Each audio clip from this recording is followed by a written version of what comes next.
Okay, hi there, every folks, and well, today I wanted to go on a little bit of a rant here. Look, when I first started doing these couple of videos on, on TS here, um, I don't know, that kind of initial wave of happiness over this game was still there.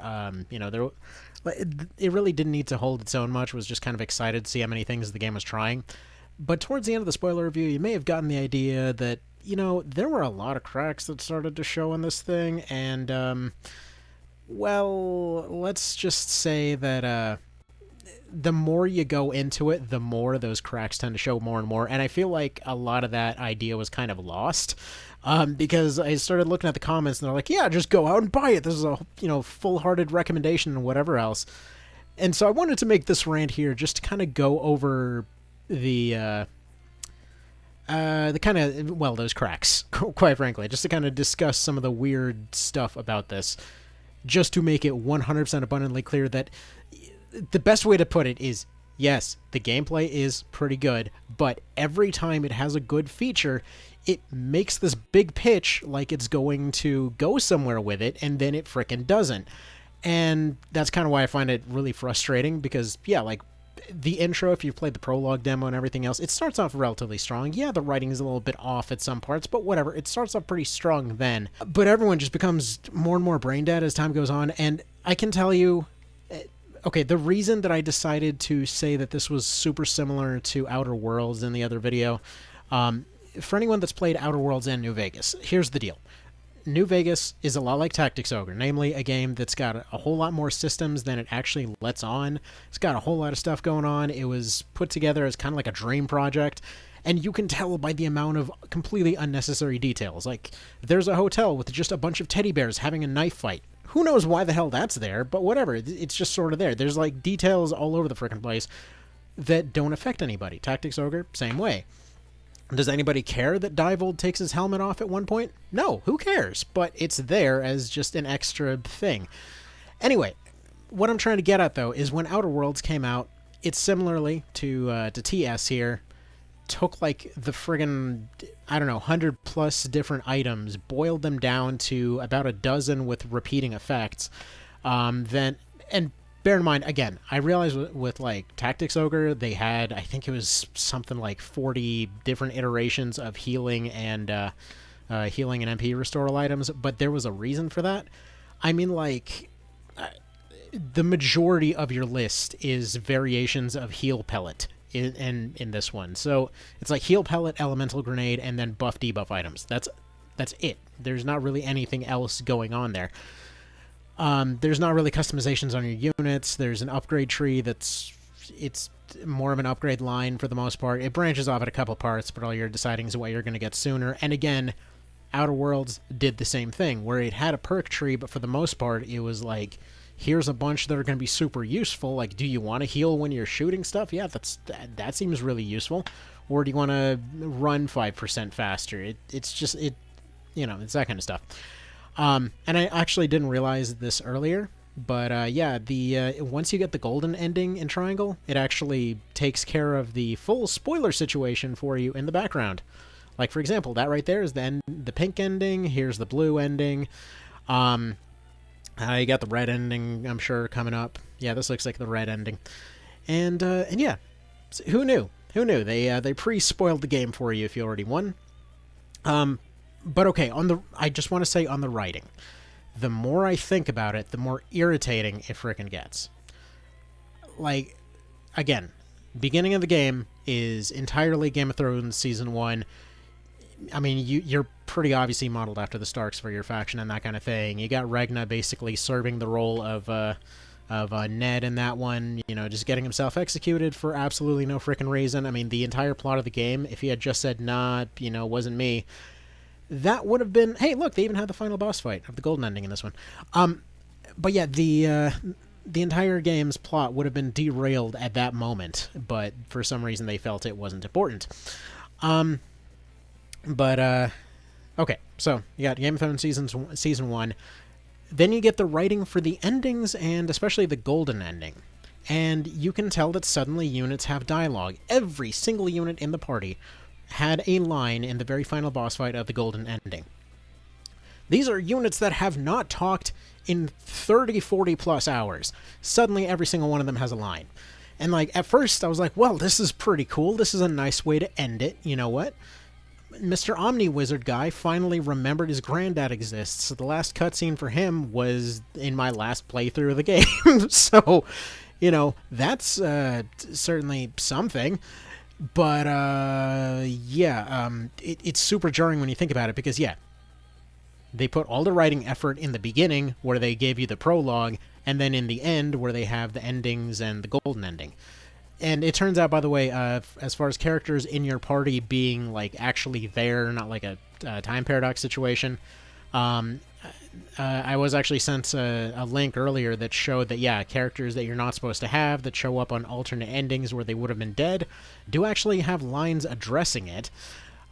So again, it feels like they ran out of time and money. It's a shame, again, because there's so many things they started but never finished. If this had, like, a gold edition or whatever else, if it had a few more patch updates, I'm sure it could add a lot of things. I'm sure if they didn't do voice acting, I'm fairly certain that they could have had all of those extra lines in there. I mean, like I said, I dislike the voice acting so much, I've turned it off for almost my, like, entire almost 100 hours in this game. Because I just personally find it annoying. But again, you know, a huge chunk of their budget presumably went into that voice acting. As far as the 3D effect, it works well enough, and in, like, as a bit of context, for 2D, HD, and stuff like that, this is something they already had. So in this case, it didn't make sense for them to, you know, build it, to go for 2D when they had 3D already available. But generally speaking, the 3D doesn't really add very much. They were just kind of working with what they already had. According to folks that I've talked to that have actually gone through Octopath and stuff like that, apparently a hell of a lot of stuff in this is just straight up asset flips.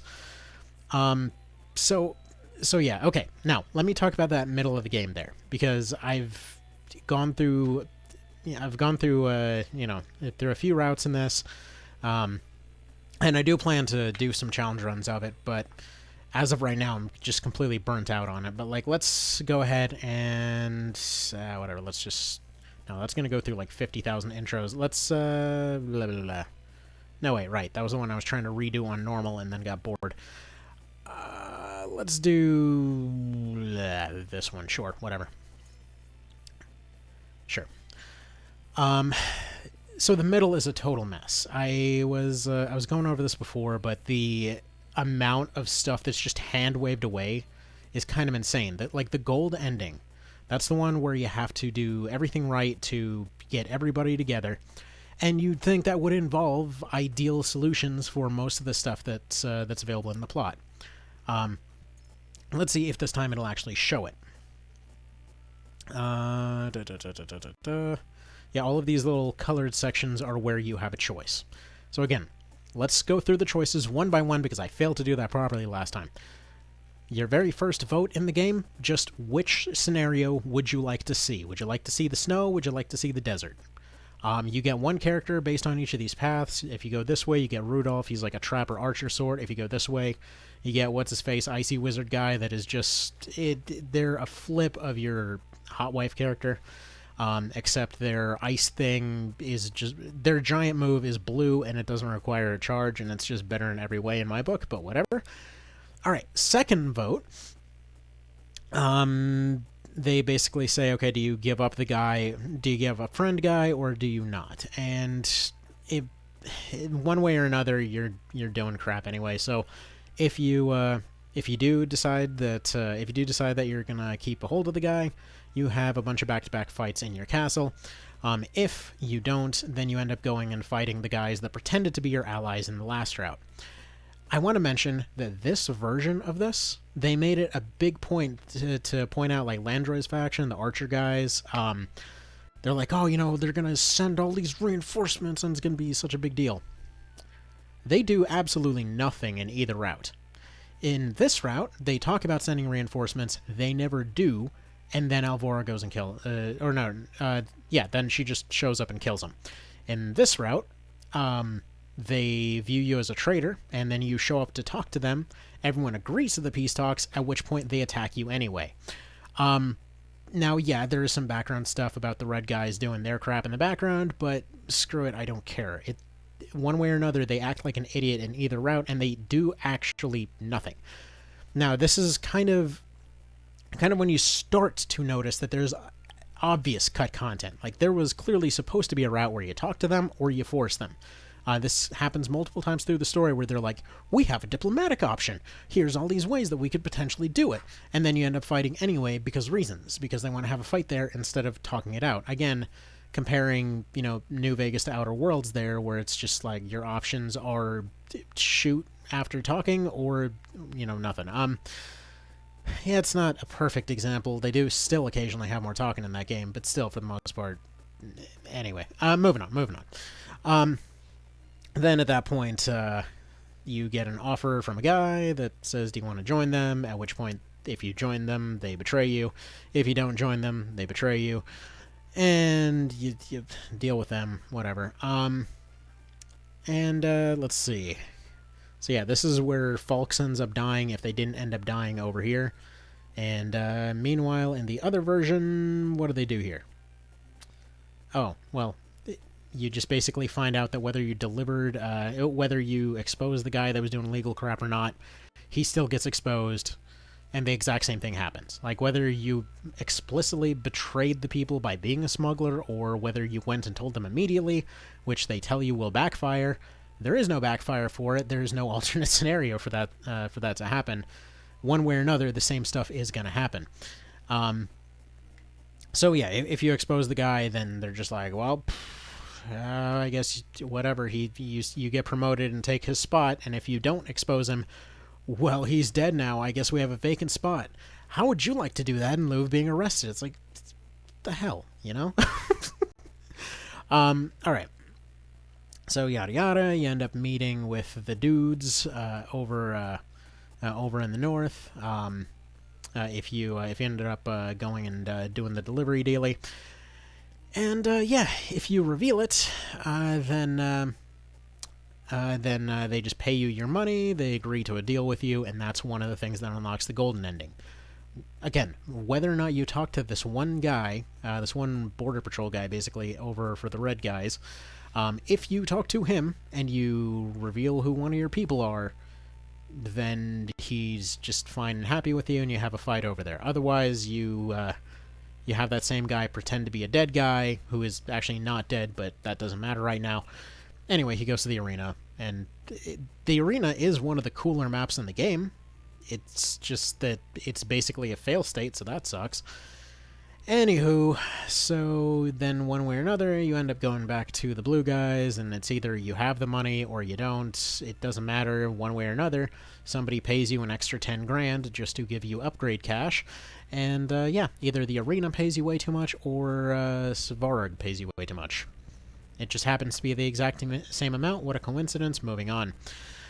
Alright, at that point, you get the choice over the Rizal village. This is the second thing. So you have a choice whether to support them or send them into slavery. Now, this is another one where they mention in dialogue, like, hey, if we send them over, we're outnumbered. If we send them back, then we just have a, we have a scenario where we can maybe start up a revolution over there, have them escape from the inside. You have a bunch of revolutionaries that already did that and escaped before, so why not? But no, this is one of those cases where your main character is just... they've just got a severe hard-on the entire time for talking themselves into problems, because instead of relaying this information to anybody, they decide to just sit around for a while. Then they show up late because somebody else showed up instead, killed a bunch of them. And that's the route that my first one went through. It's like, okay, they had some bodies there, you're going to have a fight. Now, if this was like a tactics ogre or something like that, you'd have a condition where you fight just the leader, you take out only the leader, and suddenly they're like, oh, wait, hold up. They're not trying to genocide us here. Can we talk this out, right? Again, I'm pretty sure FFT had a few of those scenarios as well. It's like a pretty standard SRPG thing at that point. You take out the leader, you go to a diplomacy scene. Okay. But no, instead it has the writing like it's acting that way. Like if you take out anybody else but the leader, he'll suddenly announce how committed he is to taking you out, and if you take only him out first, he will instead decide to just pass out, and then everybody decides to go full kill mode anyway. It's like they didn't know how to implement that condition at that point and only figured it out later, and or forgot, or what. But either way, you could tell there was another plotline there, and you don't get it. And actually, this was actually confirmed by data miners that, yeah, there was supposed to be an option to just talk your way out of the whole stupid thing. And there was actually a case where Roland, as if he doesn't have enough bad decisions throughout the game, decides to decapitate their leader and hand them over anyway. There was supposed to be a fourth option here. But again, you're cut down on options everywhere you go. And so golden route, though, is this second one, where you say to the bitter end, where you basically just say that you're going to have one last stand in their village. You don't get the option to fight and win. Like, you fight when you get there, but then they basically tell you there's more coming, you can't do anything about it. At which point you have one of the dumbest non-standard game overs, because if you find all of the items, you get to move on. If you don't find all of the items, you just die, and then you get a game over. But yeah, you gotta find... This is one of two instances where you gotta talk to multiple different people in multiple different places over and over until you eventually convince an old guy to stop lying to everybody and not get everybody killed. At which point they find a rock and they're like, hey, sweet pink rock, what if we brought that to the Pope? And so they do, and blah-bitty frickety blah, they get promoted one way or another. So at that point they're like, well, you betrayed us multiple times. This is just great. Have this magical nuke and go take back the capital now, please. Also, you're one of our top people. Yeah, so that totally jives. Anyway, so you've got three options for taking back the capital. This is your first three-prong approach. The first one, and I really would have expected this to be one of the ones that matters for the golden ending, because you get three options, one of which is to go in using some tunnels and take out the leaders and take out their boat. Okay? So that's supposed to be like the whole sneaky, stabby approach. Okay, fine. And they mention how ruthless it is. And then for this option, you have the option to blow up the bridge into the place instead, trapping their entire army inside a castle. Okay, you know what? We have a cool setup here so far. The last option is Mr. Eggs' approach, which is just to explode a nearby city to douse it in flooded water and just wash out the entire city, you know, civilians be damned, basically. You know, one of these is way more of a war crime than the others, but moving on. It doesn't matter which one you do, because one way or another, you get to over here and they're like, well, that's the approach you took. Moving on. None of it matters. There's no branching path there. You'd think they'd care that you wiped out the city and another city, but they don't. You know, or the fact that you had some kind of diplomacy with everybody. I love that one of the options that they point out here is you have the two biggest armies. Again, your army regenerated in the background. Don't worry about that. You have the two biggest armies. And yeah, you're completely surrounding the place. And then you further isolate everybody inside another bubble where they're stuck on an island castle. And they're like, well, we'll have a protracted negotiation session, and I don't know if we have the time for that. Why? What's the pressure? You have all the resources. Like, there's no pressure there. But yeah, the main kind of difference here is where you fight Alvora, whether you fight her in the garden, or you fight her on her boat, or I don't know what the hell the friggin' last one is. You probably fight her in a field or something, or on the boat again, because you didn't blow up the boat. The boat's a kind of cool map. Felt very Vandal Hearts on that one. Reminded me of the train section. It's weird. Vandal Hearts actually had cooler map interactions the more I think about it. Like, every time that I think they have a cool mechanic, it's like they just never took it to its logical conclusion, you know? So, like, you're getting a sense already with these choices that a lot of them don't matter. Most of them don't matter. This is the other one that decides your golden path. This is the third choice that decides whether or not you get the good ending. And it's just, okay, there's corruption in the capital, that they're planning to assassinate somebody. Okay. You'd think there'd be some intrigue there. Well, it turns out that's not the one that leads to the golden ending. There's over here where they're like, hey, your wife's gonna go investigate this village again. But you know what? It's empty, though. So, like, either... I guess they either joined your army in the background or they left, but either way it's empty, and they're like, well, you know, it's probably going to get attacked by bandits because reasons. Those reasons are super contrived, by the way. They're just like the bandits snuck into, well, the northern Fort Knox, more or less, stole a book that gave them a bunch of secrets, and they're like, we've deciphered the code on the front of this book using all our knowledge as highwaymen, basically, and tracked it to this village in order to something or other, and yeah, you can go there and fight them, and one of them joins you, and that's basically what those two branching options are, apparently, whether Travis or Trish ends up joining you. Or you go for the third one, which is, hey, your dad's getting better. Now, just so you know, no matter what you do, you get the outcomes from every single one of these.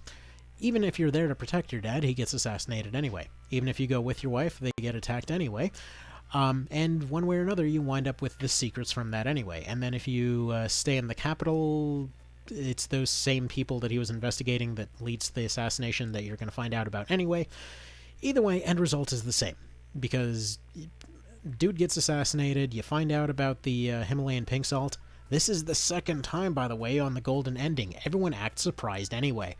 And yeah, then your third thing is, I forget what the hell happens on Roland's thing. I honestly, every single option that there's an option to not go with the guy, I do. And yeah, I just kind of looked that one up because I did not care. And yeah, then you go fight in the mine. That one is a legitimately cool fight, one of the cooler fights in the game. You got like 40 units against you, and you gotta go controlling multiple different squads all around the Minecraft map, and it's pretty cool. You know, it's fun. It's definitely one of the neater ones. You get to use a lot more ranged abilities. Honestly, this game is strongest when it goes for those big urban environments, but again, they rarely do that. Like, I'm thinking in the castle, when you're charging in with Roland, that's one of the cool ones. The Minecraft map is one of them. I know it's the minecart, I just always want to call it the Minecraft map. And, I mean, they use the Norzelius streets a couple times. Or what was it called? No, the Byzantine streets a couple times. That one, it's cooler when they use it in the early game, because going downhill, it's a bit more interesting. But the more that I think about it, there's all these mechanics, but they so rarely made use of the best ones, and that's really frustrating, honestly, because so many of them got reused for the mock battles, and you can tell that those were the alternate routes that they planned. Alright, moving on here. So, now, then yeah, everybody finds out about the crystal dealies, and yeah, so you got your two options here. Well, you got your four options at this point. Your three main options come from your three backup leaders there. So you got Eggs. His suggestion is to go side with the Reds. That was actually originally what I was expecting the ending would be, and actually what I was shooting for my first time through, before finding out the pink ending was a thing. Bear in mind, as far as plot twists go, the whole there's a bunch of salt under the earth thing, they only have two resources that people care about. They only ever talk about one of them, and there's only one of them that somebody gets assassinated for early on. So that's why I like to say that the whole crystal or salt crystal thing was figured out 3 times, because it is moronic. The way that throughout the entire game they're like, I wonder what else they could have found in there that would cause this gigantic thing. It's like, there's one thing that they have in abundance. There's only one other important thing. What do you think it is? I don't know. You know, maybe they found a gigantic trove of puppies down there. Who knows? Anyway, so yeah, that Eggs' approach is to go side with them. That gets you into a fight with your wife, but everybody pretty much survives. Your wife's approach is to go end slavery, at which point you have a fight with Eggs, at which point he pulls a Vlad the Impaler on the red guys, or on the blue guys, and just evacuates the entire area to go side with the Reds himself. And honestly, I thought that was kind of a cool way for that to end. And then with the blue guys, you just unilaterally give up to them, and yeah, so just kind of give up to them, and then the two main characters become ministers or whatever. I believe in the Reds ending, that's the one where Roland gets killed. I believe on the blue ending, something happens to Hot Wife. Again, I don't remember it. I'm like I said, I'm planning to eventually do a 100% save file and eventually planning to do some challenge runs after the burnout wears off. Anyway, golden ending is, golden ending is admittedly like the best part of writing throughout the entire game. It is a very well done ending, and honestly, actually legit gave me Tactics Ogre vibes throughout a lot of it. And if only the rest of the game was so well executed. Again, cool ideas all over the place. They never get farther with it. Like the characters, okay? Let me finish explaining about the ending, and then I'll go on about the characters, okay? So, the way that this goes is it's a combination of the 3 other endings. That instead of taking a vote, they step aside and they're like, okay, what would be a way to fix X, Y, and Z's problem, right? And so he goes off into another room, and yeah, if you have solutions to their 3 problems, that's when you have it. So if you haven't used the wildfire in your castle before, then you have the answer for dealing with the blue people. If you made a deal with the guy in the red camp, then you have an option for dealing with the red people. And then if you have an option for how to ruin the blue guys further, then you have an option for the pink route. And yeah, you just kind of combine all those 3, and then you have eggs handling the defense of the castle. They fight off the blue guys, at which point Pokeboy goes over to negotiate with the guys in the north. Ultimately ends up getting the other guy free due to really contrived circumstances, because they're like, oh yeah, no, we're going to arrest the guy, but we're also going to promote him to prime minister. Oh wait, our other leader just died. I guess that makes the prime minister our leader now. That works. Anywho, and so yeah, that's just kind of how that goes. And then Hot Wife goes over to free the other guys, and you get 2 boss fights there. And, that whole series of events, the splitting the parties thing, another mechanic that they really should have used more often because it felt legit. You can tell there's moments earlier in the game where they clearly meant for that to happen, like where they have the 3 characters go their separate ways. Only those characters get removed. Or they have several instances in the story where they mention people leaving to go somewhere else. They should have had a party with them, and maybe you could do multiple different routes. It might make it feel a little bit more bloated, but it would definitely make a lot more sense. Again, Knight of Lotus did this exact mechanic, and you know what? They did it exactly twice, and it worked great, okay? You only needed it twice. They introduced it halfway through the game, and they introduced it for the final fight, and that it felt good. It felt like it was ever present, even though it was barely ever used. So that was legit. I wish they'd used that mechanic more. Anyway, then you go fight the blue guys, and you have all these big set-piece battles where you fight every other boss army, more or less, and you fight one of them in the desert, and you fight one of them at the gates, and it feels sweet. It legitimately felt awesome. And then you have a last fight that's a pretty standard, SRPG final boss, finally. Most of the others, it's just a dude plus army, like every single other dang thing in this. And that's another thing. Most of the bosses are just dude with high health, right? And it's kind of frustrating. And I thought maybe the balance was a bit better on normal. I actually recently went and tried poking around normal a little bit just to see how that felt. It felt like you did a little bit more damage and you took a little less, but it still felt kind of funky to see bosses showing up like 6 times their normal health bar, Anyway, I know that's a standard RPG thing, but it doesn't quite work in SRPGs as well. That's one of those big draws to FFTA, A2, Fel Seal and Tactics Ogre and all that kind of business, because yeah, it's like the boss is the boss. Make them good by what they do, not by just a basic stat boost. Like when I was going and doing suboptimal for Tactics Ogre, the fact that there was that squishy wizard guy that none of the archers could kill because we simply didn't have the upgrades to go snipe the guy right away, and it turns out if you don't have that, their formation is actually pretty good at trapping you in a kill zone, and that's pretty solid. It felt pretty good. Yes, it was a repeated loss, but it felt pretty darn good. But anyway, to explain further on the whole, they didn't get past, getting certain mechanics in their thing. I should probably turn this volume up. I don't actually know if the volume was showing up loud. Oh, that's probably way too loud. There we go. We'll assume that's decent. Whatever. Maybe I'll just throw in some music later.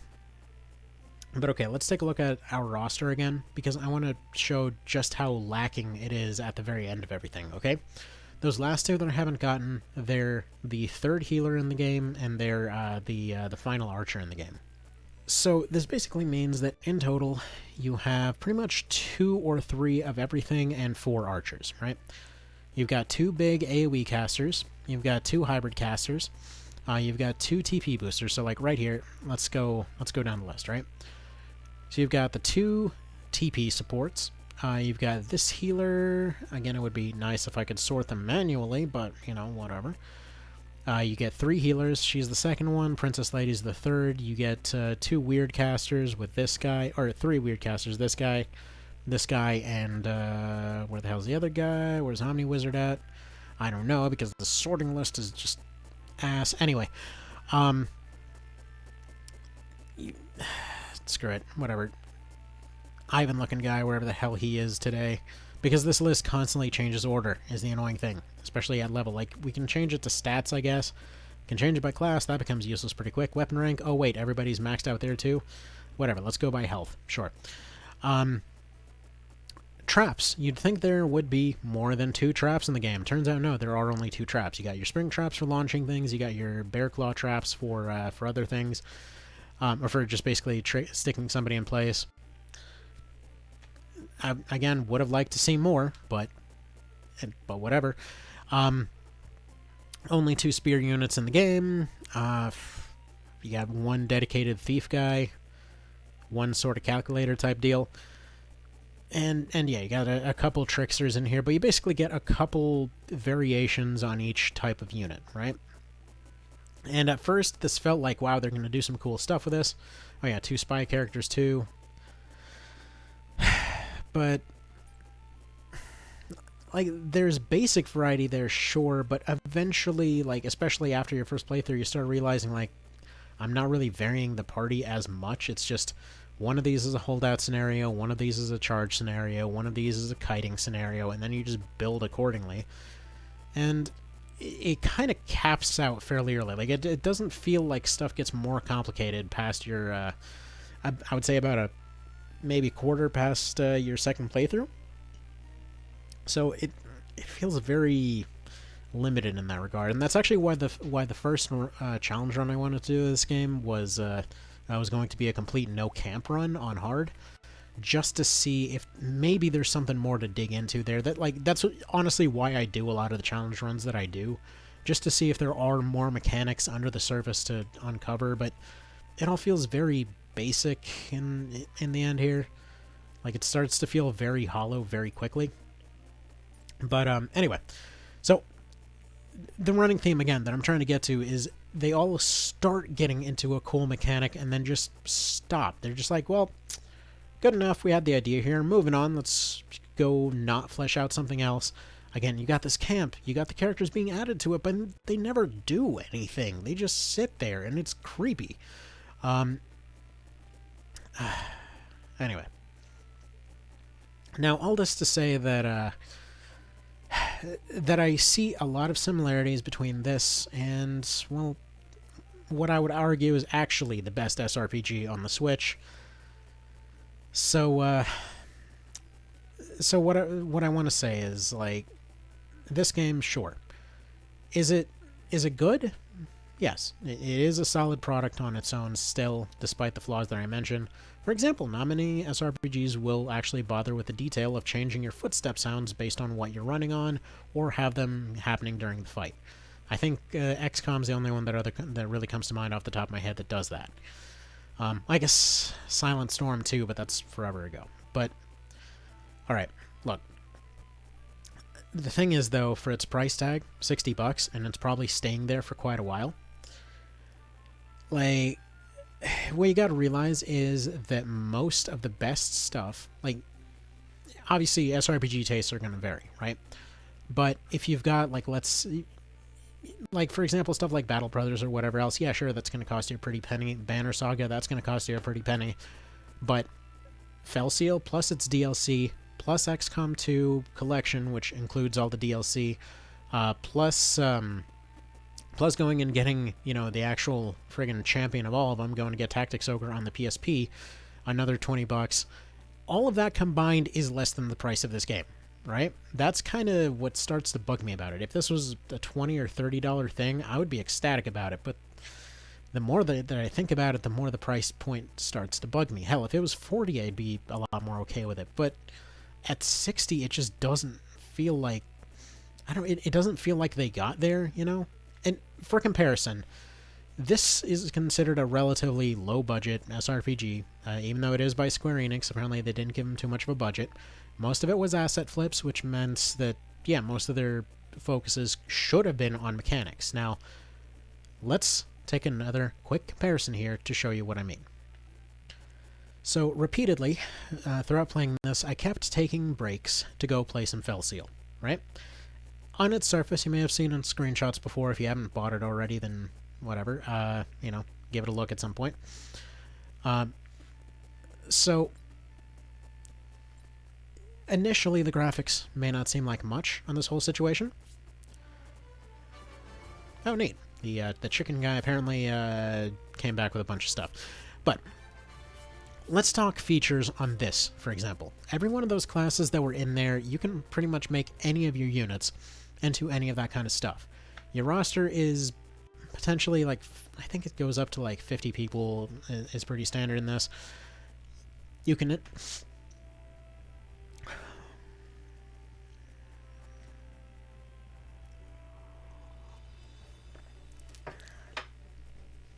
Okay, one random choking fit later. So, if we're talking missions and feature-wise, right? Throughout all of Triangle Strategy, there was only one non-human boss fight. Throughout the entire thing. When we're looking at Fel Seal, you've got gigantic friggin' monster hunter monsters. You've got all, like, for example, one of them has just a bunch of gigantic artillery crabs that are bombarding the entire map while you're fighting two separate groups at the same time. You've got away missions for all of your people whenever, you're wrapping up for the day. Actually, that little detail is something that I never really considered about this game when I was originally playing through the PC version. Because I'm like, why did they need these away missions? They just give you a few extra points. But this thing is so on home on the Switch, it's kind of ridiculous. Because you end up finishing playing for the whole day, and it's like, well, I want to upgrade all my people a little bit, but they're missing a few points, instead of like, well, I'm going to go do a grind map and, just repeat the same map over and over. Instead, it's like, okay, just go send them on a mission to get what they need, go to bed, come back, and you have your upgrades already. But, I mean, obviously customization is this game's bread and butter. You've got, I think it's like something like 45 classes or whatever else for the people. And then you've got monster classes that work entirely different. Like, even in this case, sure, the upgrades primarily, go down in a sort of line format, but you can split off in multiple points, and at any point you can just go switch to a different class. You don't have to individually do all these things. You end up getting this cross-training thing where, like, if one of your healers is going and learning one thing, it'll end up transferring to anyone else that's unlocked that class throughout your entire team. At the end of every fight, you basically just get a little notification. It's like, well, they learned X, Y, or Z. Like, for example, every time that this Templar over here ends up participating in a fight, everybody gets a few points towards learning how to be a better Templar here. And you even get a bonus depending on how your people did at the end of every fight. Called Vicarious Learning for that particular thing. Yes, it's a transfer from FFT, but still. Every one of your characters is ridiculously customizable to the point where, like, okay, you got monster units? Sure, you want to have them running around with robot arms and antlers and friggin', like, having a smoke aura? Sure, why the hell not, But okay. So, already... way bigger fight variety, way bigger unit variety, as in your units can literally be whatever the hell you want. Oh, but, you gotta level them up. I don't want to grind people level them up. Who cares? Your leader got levels during that whole thing. You know what? At the end of any fight, you'll probably have enough money to go here, recruit somebody, and whatever. You want to make him literally any class that you've unlocked up to that point and have a bunch of points to spend to just make literally whatever the hell you want? Sure, go for it. Like, you want to... There's literally builds you can make of just units that specialize in sleeping. Sure, again, the graphics, a little bit funky at first, but it really grows on you. And the fact that in Triangle, They couldn't even include scenes of your own characters like meeting each other or whatever else. In this one, there's regularly scenes of your random characters that you made yourself participating doing random background crap in the cutscenes. Like, just saying that one has better writing than the other? Honestly, I'd argue for what little writing there is in this, no, sadly, somehow the writing here is better. Also, I don't know why I'm just switching through random menus. I for some reason, I thought I had saved one of the events to show you the whole background camp thing. I wonder if I can actually just see those in the start menu by chance. Actually, we might as well show that too. This item menu is something that they should have copied for Triangle Strategy. This is a way better system. You have a limited pool of items, right? Instead of going to the store and buying stuff and going and grinding and getting money to go buy more crap that is exactly the same frickin' thing, in this one, you will get drops from all kinds of different stuff throughout the game, right? You spend those drops on upgrading different stuff here. You have badges which unlock special classes. You have gadgets which gadgeteers use, which basically are all kinds of weird effects. Like you, let's see if I can find it on here because I have it all shrunk down on my end. Like, for example, you can build them a drill arm that allows them to attack and avoid damage, or give people a way to reflect magic to a certain degree, or just give all kinds of weird buffs or regens or whatever else. And anyone that trains as a gadgeteer can just use this entire thing. It's a very, very handy secondary class to give to almost anybody. You can go to gear, and pretty much anything you've seen genre-wise, you can potentially craft here. You know, you want to have somebody that can swim, make them some flippers. You want to have them jump.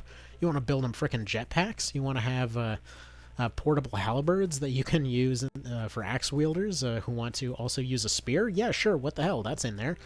I mean, it gets nuts, and you get more and more stuff as the game goes on. And then, yeah, for your items, limited pool of items, but they restock at the end of every fight. You spend your upgrades to get those items improved. They improve throughout the entire game, and both sides have stocks of these items. You can steal them from the other side. They can steal them from you. It feels great. It feels very tangible is the thing. They should have copied this system, but again, they kind of didn't. I was talking about the heal nuke during the other review there, right? So, like, let's say we go over here. Same thing, you may have noticed that Doctor gets that ability towards the end of the game. Right here, this person sacrifices themselves in order to remove all debuffs and heal everybody in the entire party. Interestingly enough, there's actually if you're wondering about disabling healing in this game, yeah, instead of just going and attacking healers, they thought about that too. There's a status called Weaken that basically causes somebody to not recover when they're healed. Or if you wanted to have somebody protected from debuffs, you could essentially stack them with abilities that, I think one of them has it here, where right here they'll put up a barrier that doesn't prevent damage, but it prevents a debuff. You have stuff like this all over. Everything you can think of, like damage, defense, whatever else-wise, it's there. And you can customize the, here, let me show you how freaking customizable these options are, if I can remember where they are in this one. Like, okay. I prefer, this isn't like a showing off thing. When I prefer to do challenge runs or play games on higher difficulties, my intent is to figure out the stupid background mechanics that would never come up on a normal run. So, for example, you want an injury system that's got permadeath or permanent injuries where somebody just gets worse and worse every time they go down, or you can have, you can essentially have them just learn less points, or you have them take injuries and then have to rest them off, which is the default here. As far as how the game handles RNG rolls, you can scale that in different ways, where enemies will having enemies scale up on you in different ways. That's an option you can have right from the get-go. Whether or not they boost their initial stats, whether or not it'll add just extra enemies or whatever else. I mean, in one case, one of these elite enemies that I was talking about caused my main character to double her level in a single fight, due to how many counters this random rogue had on him. And the fact that the game still adjusted for the fact that her level was higher by kind of averaging it out with everybody else, didn't really discriminate in terms of how many points they were getting. It resulted in the situation where the levels didn't matter, but they still were, getting little bonuses as time went on. I know it's a weird way to describe it, but it's just, it just always feels good. Every time I go back to Fel Seal, I just get a smile on my face. I'm like, there's stuff to interact with. There's stuff to do here. I don't care that the writing is... Honestly, the writing isn't too bad. It's whatever. It's passable. It's not trying to be a freaking visual novel like the other one is. And in order to pull that off, it better have the writing chops to do it. Which, again, they showed off in the prologue, and they showed off in the golden ending, and nowhere else. Anyways, what else here? Yeah, you got different counters, whether they'll use a drowning mechanic. This game has a mechanic where if you throw somebody into deep enough water in a way that they're not expecting it, they'll just instantly drown. And there's even a boss that shows up later, whose whole thing is just like magically picking people up and throwing them in a lake. And it's honestly kind of a hilarious introduction to that mechanic. If you have it... If you have it here, they know how to use it before that boss shows everybody the power of the ocean. Whether or not they can use revives, hell, the way that this handles revives, a unit gets taken out, and potentially they can wind up in a situation where, like, one of your units gets taken out, you go to revive them, and you can't because somebody revived them as some kind of weird skeleton peacock thing for the other side, and then you took out one of theirs and revived them as a zombie. Or you had somebody that was on low health but had a rebirth ability on them, so you threw them in jail instead. Or it's an animal, so you basically had them poached instead. It's like, it's weird logic, but it works so well. You know, there's so much love that went into everything here. And I want to show this for comparison, right? The Octopath people there. And actually, Art Dink in particular... One thing I find funny about Art Dink is that wasn't even their deepest game, because their deepest game was Aquanauts Holiday on the PS1, and it cracks me up because it has been so long. Like, I literally had not seen the Art Dink logo until the Triangle Strategy thing came up. I was like, what the hell? They made that submarine game, and now they're trying to make a Tactics Ogre? What the hell kind of friggin' criteria is this? What projects do they take?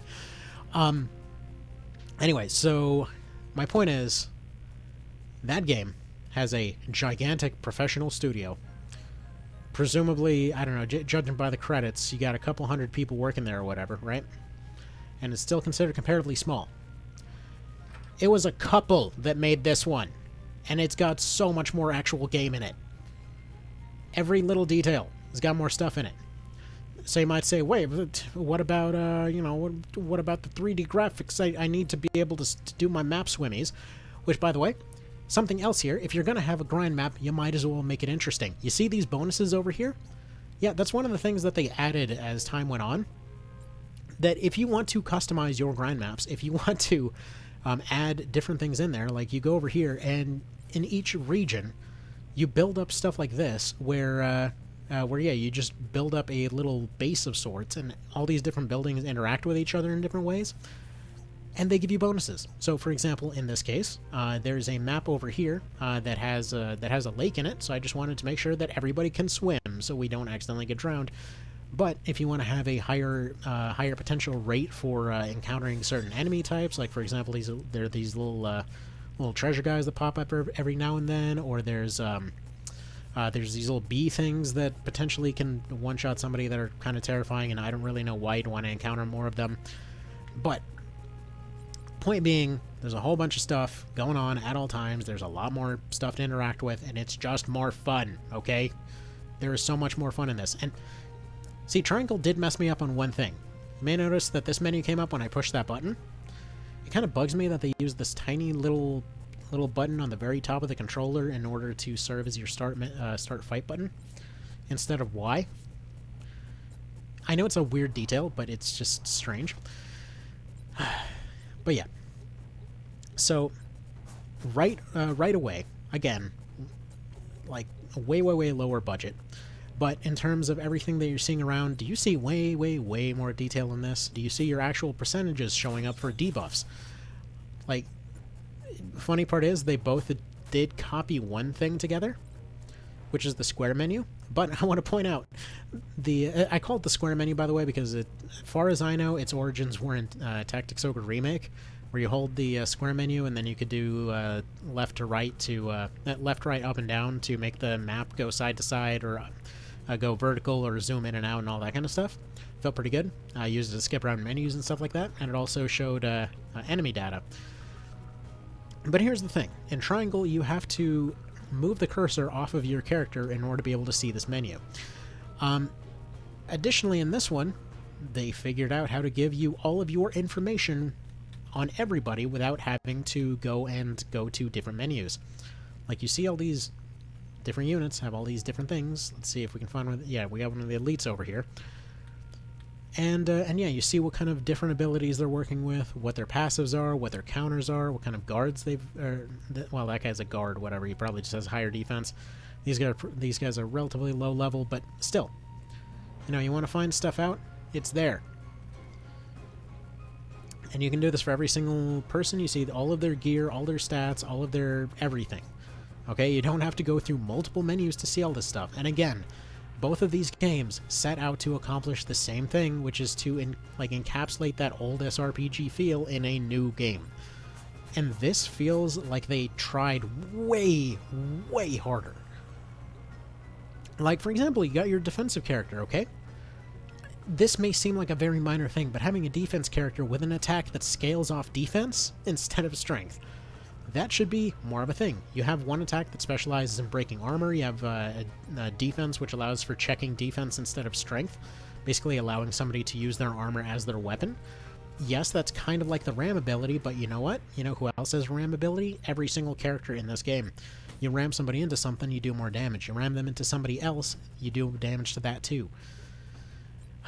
And a lot of these counters will work very universally. So, for example, there's like 4 different equivalents of the Illusionist in this game, as opposed to the, one in Triangle. And they've got way more abilities to them, and you can stack a bunch of different passives with them. Like, you got secondary effects for potentially adding, different effects depending on the type of magic used, or occasionally give extra damage, or you got something that'll add bleed on hit, so they can basically hit everybody on the map and give a bleed debuff. You have all kinds of different stuff like that you could be adding. You can have people specializing in weird crit builds. If you want to have an illusionist that specializes in a magical bleed crit build, that is absolutely a thing you can do. But the funny part is, if they hit everybody on the map, that also triggers every counter ability on the map, which then causes hilarious effects, like somebody having their arms magically crippled, having them getting poisoned, bled, and hit by multiple, swarms of thorns at the same frickin' time. It is hilarious. So yeah, there's a lot of things to consider for this one. It feels a lot more strategic. It flows a lot better, in my opinion. So, if I'm being completely blunt, when it comes to the Triangle strategy, if you really, really need those dialogue choices, go play Tactics Ogre. It is everything that game is and about 10 times more. Okay? It is just better in every possible, just measurable metric. It even looks better, and it's on a frickin' PSP. And if you say it needs to be 3D, you can still rotate the map and move it around and everything else, and it looks way prettier, the effects are nicer. And actually, on another thing, they lazed out so hard on Triangle's effects. I've seen it getting praised on how pretty the effects look, right?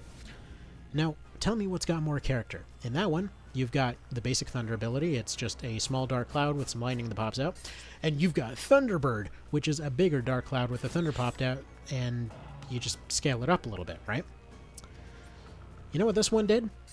Your first one is, just your basic thunder thing. Your second one is an animated cloud coming out and zapping somebody. Your third one is the frickin' Zapdos coming down and body slamming somebody from the sky. Tell me that's not way the hell cooler. And I was really expecting something like that when I first saw Thunderbird in Triangle, and it bugged me ever since. Like, hell, Earth 3 is like a stone hydra, like a stone snake coming out of the earth and dragging somebody down. It looks so cool. And by the way, I would show some of these later game things, but right now I'm just trying to show stuff that's on the Switch, and I have not gotten as far on the Switch version, because it only was on sale recently, and it was $13 with the DLC. I mean, how can you go wrong with that? And in terms of, combining everything with everything, like, you want to attach smoke bombs to your crossbow bolts, you want to have a bleed effect on there, you want to have, I don't know, something like 15 different types of traps, sure, you got all that stuff in there. You want to scale how fast everybody's moving? Sure. You want to have it move ridiculously fast? Sure. You want to adjust the audio just to, to adjust to your personal comfort level over how much you want to have the audio mixed to the speed? Sure, that's an option too. Whatever, customize everything.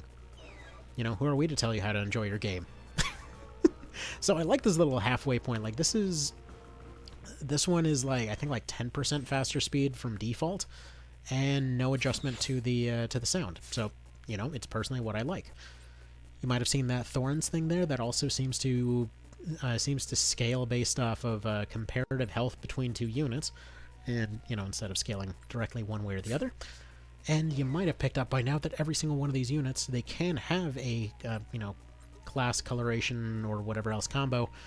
You can customize freaking everything about these people. It's just so good. It's just so good. I